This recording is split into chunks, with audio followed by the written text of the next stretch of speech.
Hello students, welcome to your Yoganidan classes. तो आज हम अपना 7th चैप्टर स्टार्ट करेंगे, विसूचिका, अल्सक एवं विलंबिका।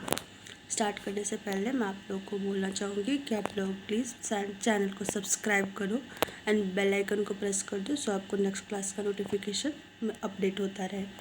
तो चलिए स्टार्ट करते हैं। और ये चैप्टर एसक्यू का पोर्शन है, बट एम के पॉइंट है तो इम्पॉर्टेंट है।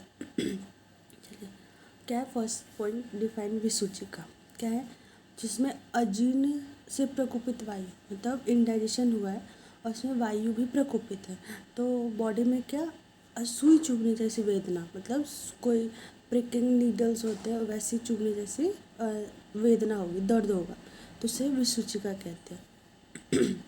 अच्छा, तो आगे क्या है? अल्सक। अल्सक में क्या है? हमने जो खाना खाया है कोई भी जिसमें ये रोग हुआ है, तो ना उसका आहार नीचे से ऊर्ध्वमार्ग से, ना ही मतलब अधोमार्ग कहीं से भी, सॉरी ऊर्ध्व मतलब ऊपर से, ना ही अधोमार्ग नीचे से कहीं से भी निकलेगा नहीं और कोष्ठ में स्थिर रहेगा। जैसे कोई व्यक्ति होता है ना, आलसी की तरह पड़ा रहता है, वैसे ही यहाँ भी खाना भी आलसी की तरह आमाशय में पड़ा रहता है, तो उसे अल्सक कहते हैं। और इसमें क्या, वात और कफ, क्योंकि स्थिरता है ना, तो वात और कफ निकल नहीं रही है तो इसकी वजह से वात, और स्थिरता है इसकी वजह से कफ, दोनों की प्रधानता रहती है। नेक्स्ट क्या है? विलंबिका। विलंबिका किसको बोलते हैं? अल्सर की उग्र अवस्था को, मतलब और वो खराब करे और विकृत रूप में ले रहा है तो उसे विलंबिका कहते हैं। देखो, जैसे लिखा है, बार बार उत्पन्न हुए आम के कारण वात कफ अत्यधिक दूषित हो जाता है। मतलब ऐसे साइमल्टेनियसली आम उत्पन्न हो रहा है तो उसके कारण वात और कफ और दूषित हो जाता है, तो इस वजह से विलंबिका होता है। चलिए, नेक्स्ट पॉइंट क्या है? डिफाइन लक्षण, उपद्रव, साध्य साध्यत्व, तीनों का लक्षण और उपद्रव करना। तो विसूचिका का लक्षण क्या है? वही अगर पेन हो रहा है तो पहले तो आप लिख दो शिरोशूल, अंगमर्द, पूरे बॉडी में शूल, दाह, क्योंकि पित्त होगा, अम्लत्व बढ़ेगा तो दाह, तृष्णा, वही आप वात के सारे लक्षण लिख सकते हो। सेम, मैं फिर से रिपीट करूँगी, सेम जिस भी दोष सॉरी जिस भी दोष की वृद्धि हो रही है उस टाइम में जो भी दोष डोमिनेंट है, आप उसका जो भी कंडीशन है, उसका जो भी लक्षण है, वो वहाँ पे मेंशन कर सकते हो। क्योंकि विसूचिका क्या है?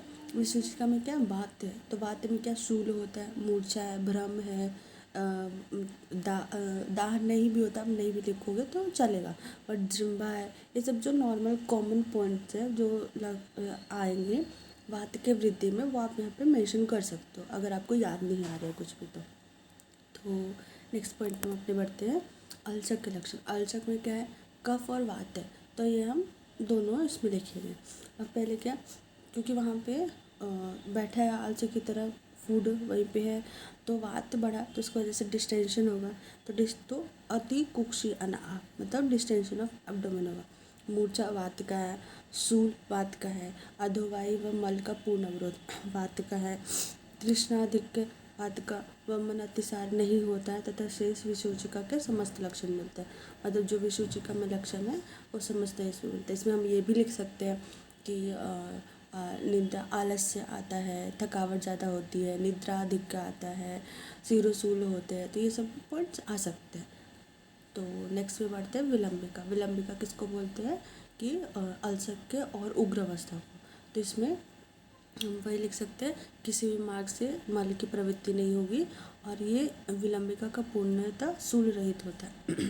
मतलब उसका ये शूल रहित होता है, लेकिन उसी का उग्र अवस्था है, तो हम कफ और वात के दोनों लक्षण इसमें लिख सकते हैं। ओके, तो चलिए नेक्स्ट बढ़ते हैं। क्या? उपद्रव ऑफ विसूचिका, अल्सर एवं विलंबिका। उपद्रव क्या होगा? निद्रानाश, अरिति, कंप, मूत्रघात, मतलब यूरिनरी रिटेंशन, विसंज्ञात, लॉस ऑफ कंसिस्टेंस। अब आपको बॉडी में इंडाइजेशन हो रहा है, वहाँ पे अग्नि की मंदता हो रही है, तो बहुत सारी डिजीज होते हैं, आपने पढ़ा ही होगा, मतलब मैंने पढ़ाया है, फर्स्ट लेक्चर में बताया कि अग्नि की वजह से मृत्यु तक भी हो सकती है अगर उसकी विकृति बहुत ज़्यादा हो गई तो वही विसंज्ञता, लॉस ऑफ कंसिस्टेंस। चलिए, साध्यता क्या है? प्रारंभिक अवस्था में, मैं फिर से यहाँ पे भी रिपीट करूँगी, हर टॉपिक में मैं आपको बताती हूँ कि प्रारंभिक अवस्था सबका मोस्ट ऑफ द डिजीज का साध्य ही होता है, तो हम ये कॉमन पॉइंट साध्य लिख सकते हैं। फिर आप आगे क्या लिखोगे, उपद्रव के साथ है तो असाध्य होगा, वृद्ध में है मतलब कोई ओल्ड पर्सन में है तो वो असाध्य होगा, बट बालक में है तो वही साध्य होगा। तो भाई अब इसमें क्या असाध्य विसूचिका का लक्षण क्या है, दंत ओष्ठ नख का नीला पड़ना, बेहोशी, अल्पसंज्ञता, स्वर का क्षीण होना, संधिबंध शिथिल पड़ गया हो, तो ये सब असाध्य के लक्षण है, विसूचिका का असाध्य के लक्षण है। नेक्स्ट क्या है, प्रारंभ में अलसक साध्य, दंडलसक के असाध्य, दंडलसक मतलब अलसक को विलंबिका से भी और उग्र अवस्था, मतलब उसमें बॉडी का ऐसे डंडे की तरह सीधी हो जाती है, स्टिफ हो जाती है पूरी, वो असाध्य होता है, और विलंबिका भी असाध्य होते हैं। तो ये हमारा चैप्टर यहीं पे ख़त्म होता है। आई होप आप लोग को पसंद आया होगा, तो हम एंड करते हैं लेक्चर को। Thank you.